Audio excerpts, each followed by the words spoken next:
Hi friends. భారతదేశంలోనే అత్యంత ప్రాచీనమైన పర్వత శ్రేణి అరావళి ఇప్పుడు పరిశ్రమల అభివృద్ధి వర్సెస్ పర్యావరణ పరిరక్షణ అనే పోరులో చిక్కుకుంది. అసలు ఏం జరిగింది? ప్రజలు ఎందుకు రోడ్డెక్కారు? చివరికి దీని ప్రభావం మనపై కూడా ఎలా పడుతుంది? ఈ వీడియోలో చూద్దాం. కొన్ని రోజుల క్రితం సేవ్ తెలంగాణ ఫారెస్ట్ అన్నారు. ఇప్పుడు సేవ్ అరావళి హిల్స్ అంటున్నారు. ఈ అరావళి హిల్స్ గుజరాత్, రాజస్థాన్, హర్యానా అండ్ ఢిల్లీ రీజియన్స్లో విస్తరించి ఉన్నాయి. ఇప్పుడు అసలు వివాదానికి వస్తే రాజస్థాన్లో ప్రస్తుతం ప్రొటెస్ట్లు, పిటిషన్పై పిటిషన్లు, అన్ని ప్రయత్నాలు అరావళిని కాపాడటానికే.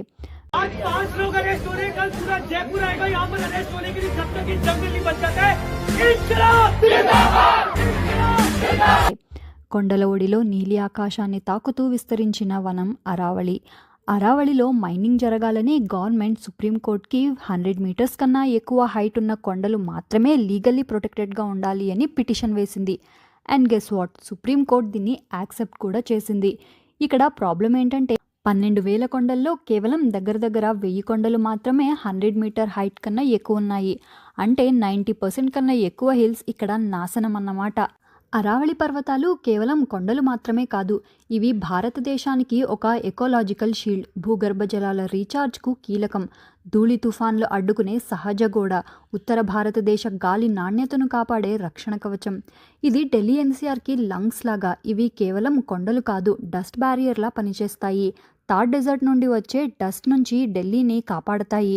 రాజస్థాన్ అండ్ హర్యానాలోని గ్రౌండ్ వాటర్ ఇక్కడి నుండే రీఛార్జ్ అవుతాయి.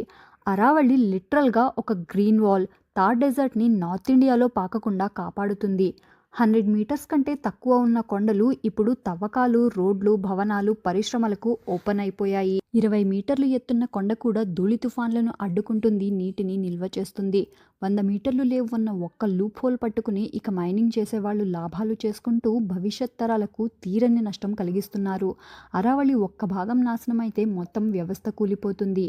వీళ్ల తవ్వకాల కోసం 2.5 బిలియన్ ఇయర్స్గా ఉంటున్న కొండల్ని నాశనం చేయడానికి పూనుకున్నారు. పైగా సస్టైనబుల్ మైనింగ్ చేస్తామని గవర్నమెంట్ చెప్తుంది. లా బుక్స్లో రూల్ స్ట్రాంగ్, గ్రౌండ్లో ఇంప్లిమెంటేషన్ వీక్ అంటారు కదా. సో ఇది పేపర్ మీద గ్రీన్ మైనింగే, కానీ గ్రౌండ్ మీద గ్రే రియాలిటీ ఎలా ఉంటుందో మీకు వేరే చెప్పనవసరం లేదు.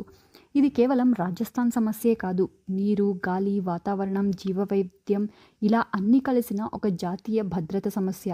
అభివృద్ధి అవసరం, కానీ ప్రకృతిని నాశనం చేసి వచ్చే అభివృద్ధి కాదు, ఆత్మహత్య.